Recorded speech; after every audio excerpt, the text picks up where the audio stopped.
Hello friends, आप देख रहे हैं आपका चैनल शेयर बाजार विद आयुष। और दोस्तों बात करेंगे इस वीडियो में रीगल रिसोर्सेज आईपीओ के डे सेकंड ऑफ सब्सक्रिप्शन के बारे में। कितना दोस्तों ये आईपीओ डे 2 के अंदर सब्सक्राइब हो पाया, इसको हम समझेंगे। ये हम जानेंगे कितना पैसा हमको आता हुआ देखने को मिला है हर एक कैटेगरी से। तो आप लोग देखिएगा वीडियो को पूरा ज़रूर, लेकिन उससे पहले अभी तक अगर आपने चैनल को सब्सक्राइब नहीं किया तो ज़रूर सब्सक्राइब कर लीजिएगा। तो दोस्तों रीगल रिसोर्सेज अब 2 दिन कंप्लीट हो चुके हैं और सिर्फ एक दिन और बचा हुआ है, जो है कल का, जब आप इस आईपीओ में पैसा लगा पाएंगे। 5 रुपये की इस आईपीओ की फेस वैल्यू है, 102 रुपीज़ का आईपीओ का प्राइस बैंड है, 144 शेयर का लॉट साइज है। यह आईपीओ है fresh issue plus offer for sale दोनों का कॉम्बिनेशन, यानी ये बात ध्यान रखिएगा। 306 करोड़ का कुल मिलाकर यह आईपीओ है, जिसमें से 210 करोड़ का आता हुआ नजर आया हमको फ्रेश इशू, तो बाकी का 96 करोड़ का है ऑफर फॉर सेल। याद रखिएगा दोनों एक्सचेंजेस पे भी लिस्ट होगा, यानी बीएससी एनएससी दोनों पर आपको ये लिस्ट भी होता हुआ नजर आएगा। आज का सब्सक्रिप्शन जानने से पहले समझते हैं दोस्तों कल तक यह आईपीओ कितना सब्सक्राइब हो गया था। तो पहला दिन था कल, और पहले दिन के अंदर दोस्तों रिस्पांस काफ़ी अच्छा मिला था। क्यूआईबी कैटेगरी करीबन 2.94 टाइम्स हमको इस आईपीओ में सब्सक्राइब होती हुई देखने को मिल गई ऑन द डे 1। एचएनआई ने करीबन 10 गुना से ज़्यादा इस आईपीओ को सब्सक्राइब कर दिया। रिटेल ने 5.59 टाइम सब्सक्राइब कर दिया। तो कुल मिलाकर देखिए with in a single day IPO 5.94 times हमको सब्सक्राइब होता हुआ दिखा। यानी ओवरऑल जो इशू को पैसा आता हुआ दिखा वो अपने आप में आप कह सकते हैं क्लियरली शानदार था। यानी पहले दिन के अंदर जो रिस्पांस था वो अपने आप में दोस्तों जब आपको इतना अच्छा आता हुआ दिखता है तो ये दिखाता है कि देखिए कंपनी के अंदर कुछ तो बात होगी, इसलिए 5.94 टाइम्स फर्स्ट डे के अंदर आईपीओ सब्सक्राइब हो पाया।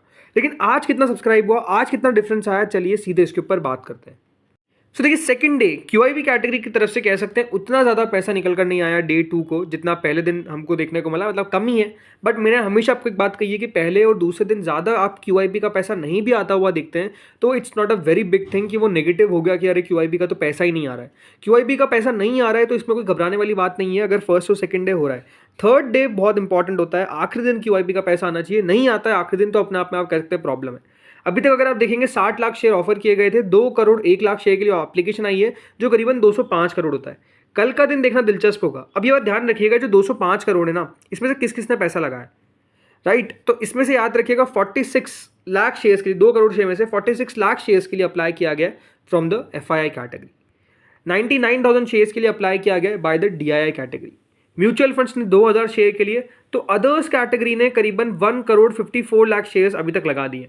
तो अभी तक दोस्तों मेजरली पैसा जो है वो आप कह सकते हैं अदर्स की तरफ से हमको आता हुआ देखने को मिला है। देन एफआईआई आ जाते हैं, देन डीआईआई आ जाते हैं, देन बाकी का म्यूचुअल फंड आता है। अब कल के दिन सबसे ज़्यादा पैसा कौन लगाएगा आपको पहले बताता हूँ, वो रहेंगे डीआईआई। डीआईआई को कोई बीट नहीं कर सकता दोस्तों। जब आईपीओ में तो डिमांड देखने को मिल रही है तो बैंक्स और इंश्योरेंस कंपनीज तो आप देखिए बिल्कुल कूद पड़ती है आईपीओ पे। तो बिल्कुल कल के दिन आपको सबसे आगे डीआईआई देखने को मिलेंगे, दूसरे नंबर पर एफआईआई होंगे, तीसरे पे अदर्स और चौथे पे म्यूचुअल फंड्स रहने की संभावना दिखती है। क्या होगा वो तो दोस्तों कल ही हमको पता चलेगा, बट हाँ इस तरीके का डेटा आने की एक्सपेक्टेशन है। कितना आपको क्यूआईबी की तरफ से पैसा आता हुआ देखने को मिल सकता है, तो मेरी एक्सपेक्टेशन है कि दोस्तों क्यूआईबी की तरफ से इस आईपीओ में पैसा लगाया जाएगा मोर देन 100 टाइम्स। 100 to 200 के बीच में सब्सक्रिप्शन जो है वो आना चाहिए। अगर नहीं आता इसके बीच में या फिर 100 गुना से कम रह जाता है तो ये अपने आप में एक डिसअपॉइंटमेंट रहेगा, और आप कह सकते हैं कि ये अनुमान से काफ़ी कम रहेगा। बट जैसा मैं कह रहा हूँ ऐसा होना मुश्किल लगता है। रीज़न क्या है, रीज़न यही है दोस्तों कि क्यूआईबी की तरफ से आप कह सकते हैं रिस्पॉन्स अच्छा आता ही है जहाँ पर थोड़ी सी डिमांड दिखती है। बैंक्स हो, एफआईआई हो, सब लगाते हैं पैसा, राइट। लिस्टिंग गेन लेकर निकल जाते हैं वो बात अलग है, बट लगाते ज़रूर है। तो ये तो चलिए बात हो गई क्यूआईबी की। अब आते हैं अगली कैटेगरी जो है दोस्तों एचएनआईज की। 67.77 टाइम दोस्तों एचएनआई पोर्शन अभी तक सब्सक्राइब हुआ है।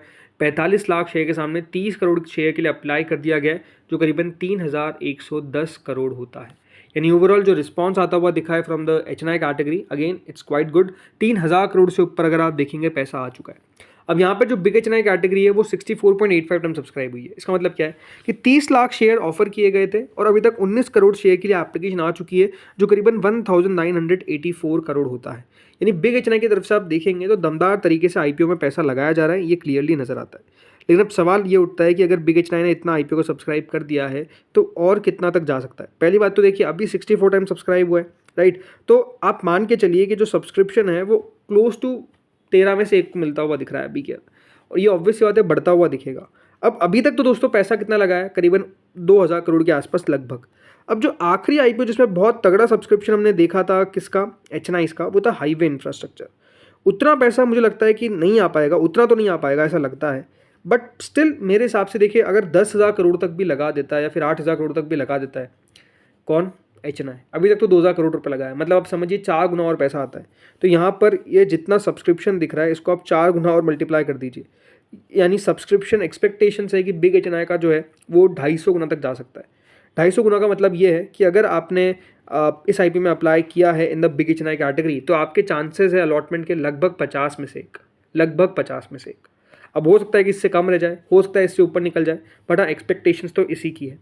फिर आते हैं स्मॉल एच एन आई की। स्मॉल एच एन आई पोर्शन 73.6 टाइम ऑलरेडी सब्सक्राइब हो चुका है। अब जो आखिरी आई जिसमें दमदार पैसा आया था वही हाईवे इंफ्रास्ट्रक्चर, उसमें दोस्तों जो स्मॉल एच एन आईज थे उन्होंने 5000 करोड़ लगाया था।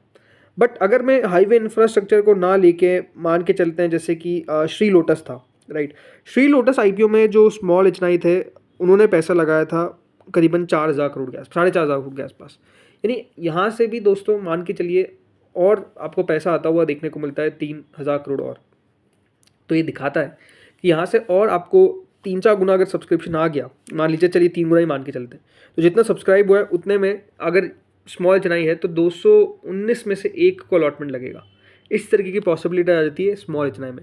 यानी बात क्लियर है कि देखिए अलॉटमेंट लगना अपने आप में बहुत टफ रहेगा इस आईपीओ में, बिकॉज छोटा सा आईपीओ है।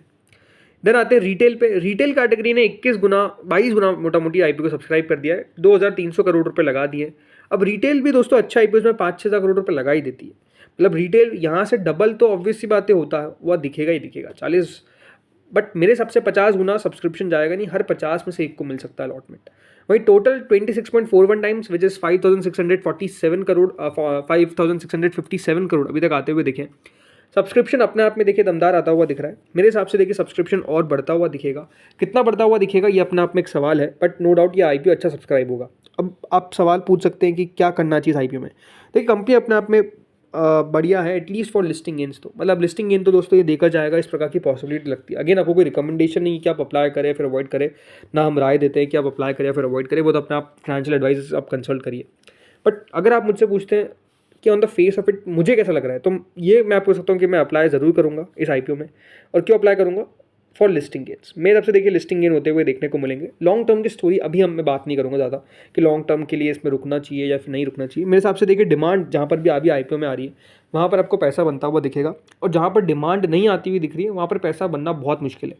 कल की जो 2 लिस्टिंग्स रहेगी, राइट, JSW की और ऑल टाइम प्लास्टिक्स की, वो दिखाएगा कि जहाँ पर लो डिमांड थी वो आईपीओ किस तरीके से कर रहे हैं। अगर यहाँ पर कल अच्छी लिस्टिंग हो जाती है, JSW ऑल टाइम की मान लीजिए 10-15% ऊपर खुल जाते हैं, तो अपने आप में एक और दोस्तों प्रेसिडेंट सेट होगा कि जहाँ पर कंपनी थोड़ी सी अच्छी दिख रही है वहाँ पर भी आपको पैसा आता हुआ दिखेगा, भली प्रीमियम उतना ना हो।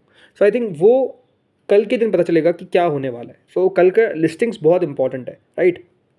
बाकी जो जीएमपी है वो अगर आप देखेंगे अभी 30 रुपये के आसपास चल रही है, राइट, 30 रुपीज़ के आसपास का प्रीमियम है। थोड़ी सी गिरावट जरूर देखने को मिली है, बट स्टिल अपने आप में अच्छी ग्रे मार्केट है। 30% के आसपास, मतलब 4000 से ऊपर का मुनाफा रिटेल में होने की एक्सपेक्टेशन है।